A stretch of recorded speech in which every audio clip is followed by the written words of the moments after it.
Hello, hello, hello.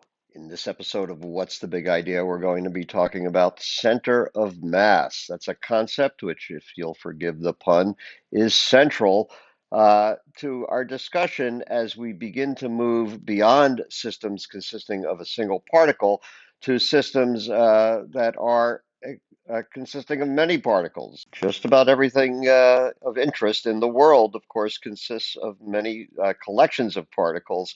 And we'd like to be able to use the physics that we've been developing to describe these more realistic systems.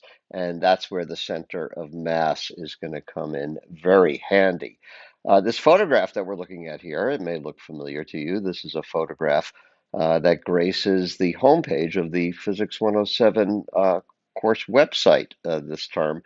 And it's a picture, it's a strobe picture, it's multiple exposures taken by a series of flashes of this diver doing a back dive uh, off the board. And if you notice, even though after the diver leaves the board, they are essentially in free fall. They're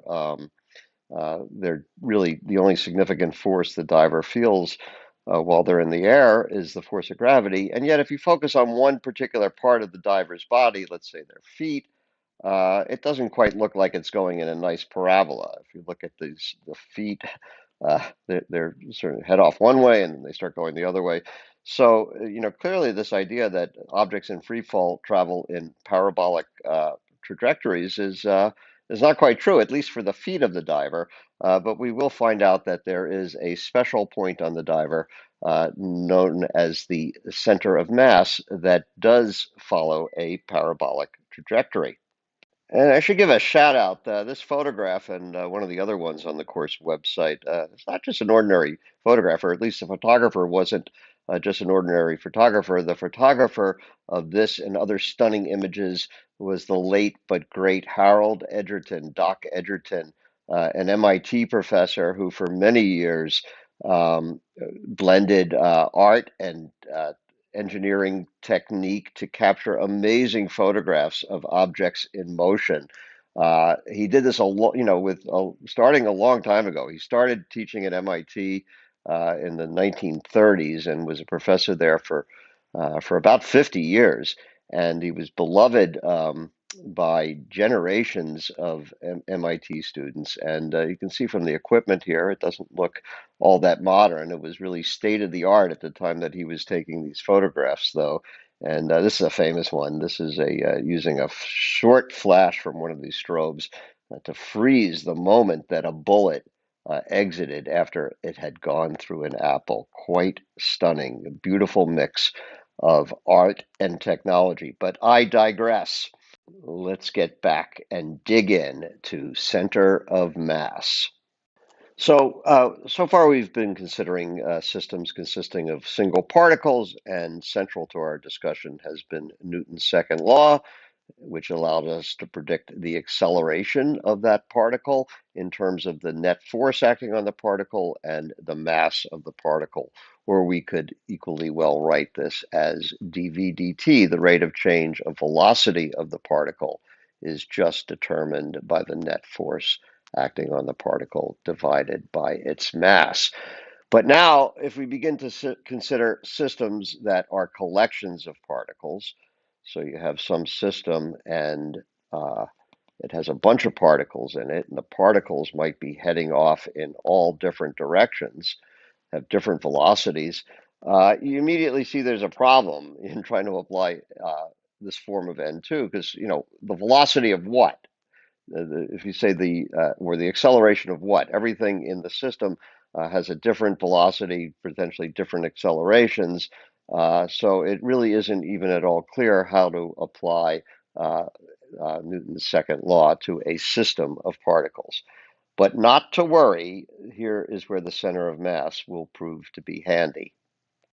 So, to extend the discussion beyond a one particle system, the next obvious thing is to consider a two particle system.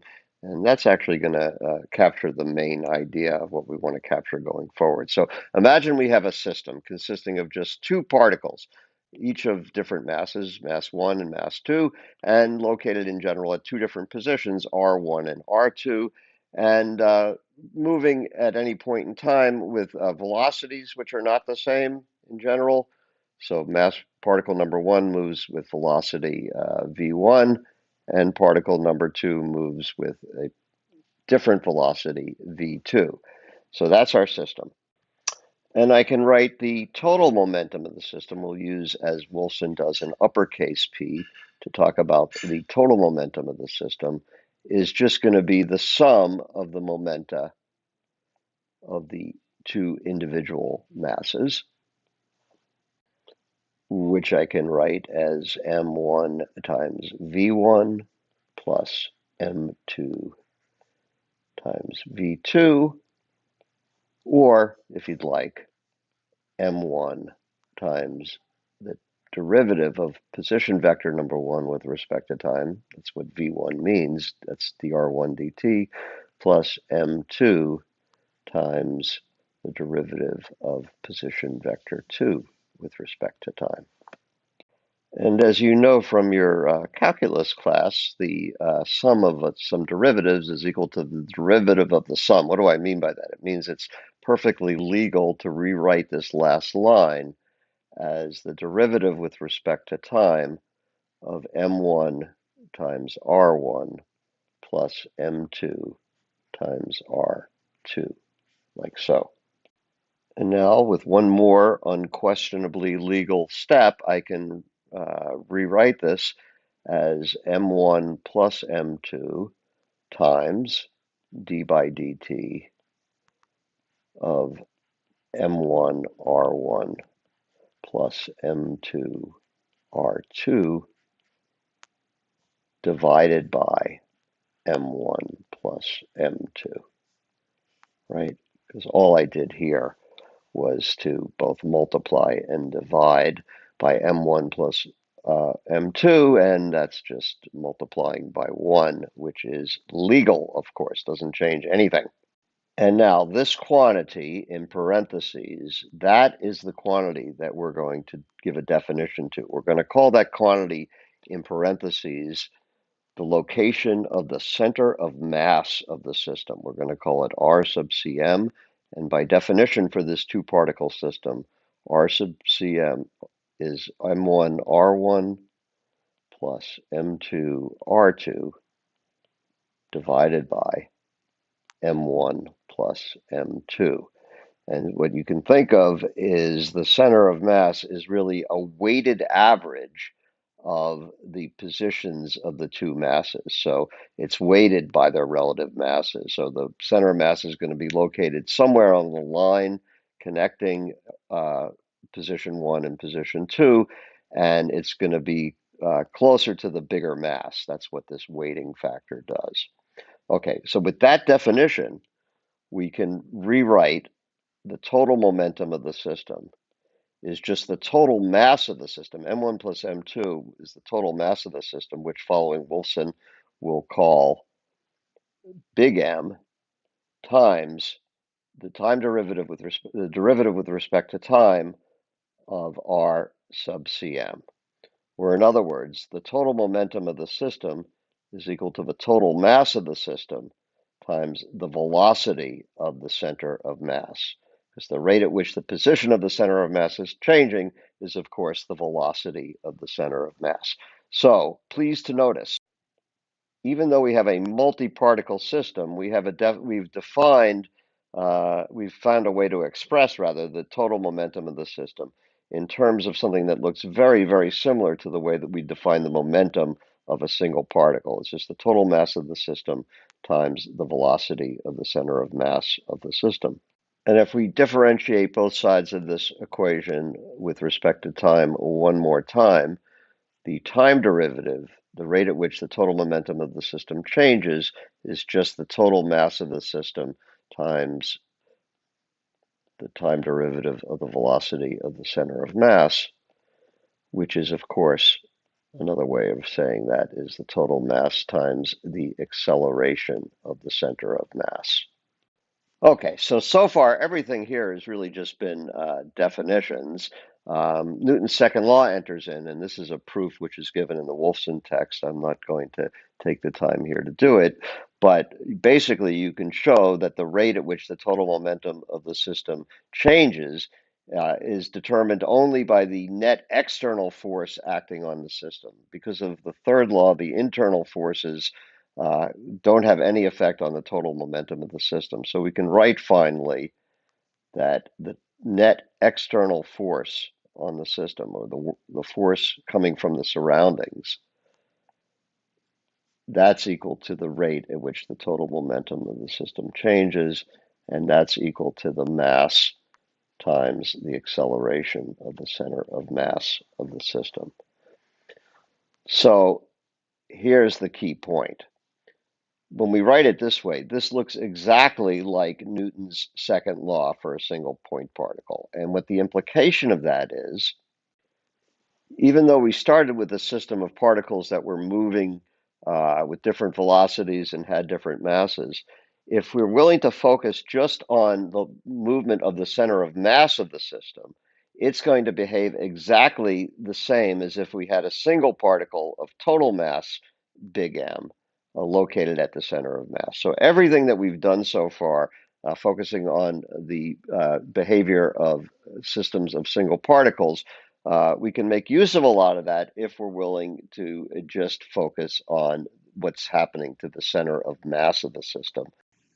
Okay, and to sort of drive that point home, let's look at this video that we've shot here. I didn't shoot it.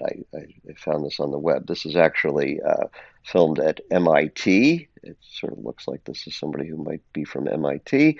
And I actually took the video and I slowed it down, and it's just a squash racket being tossed through the air, and it's just a slow motion video of the squash racket. Now, what we're going to end up showing is that if you follow the center of mass of the squash racket, um, it's going to behave just the way you would expect a particle of a single point particle to behave. So let's see how that goes.